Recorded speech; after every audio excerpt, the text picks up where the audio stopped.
ఫంక్షన్లో స్మైల్ లేదేంటి? నాకు తెలిసి వైఫులతో వచ్చినట్టున్నారు, అంతేనా? మ్యాక్సిమం అందరూ కపుల్సే వచ్చినట్టున్నారు, ఫ్యామిలీసే వచ్చినట్టున్నారు టోటల్గా. పెళ్ళైన ఆడవాళ్ళని పెళ్ళైన మగవాళ్ళని కనిపెట్టడం చాలా ఈజీ.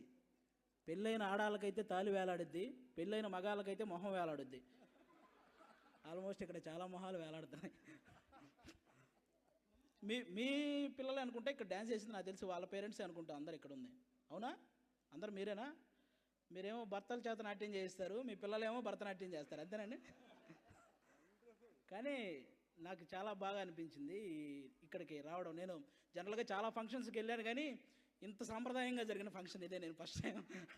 నేను వెళ్ళేవాడిని మంచి డ్యాన్స్ బిట్లు, అవి వేరే డ్యాన్స్ అంటే మంచి మన కమర్షియల్ సాంగ్స్కి సంబంధించిన ఫంక్షన్స్కి వెళ్ళాను. నేను ఫస్ట్ టైం ఇలాంటి ఈ భరతనాట్యానికి సంబంధించిన ఫంక్షన్కి రావడం అనమాట. దానికి కారణం వర్షిని మా ఢీ షోలో పార్టిసిపేట్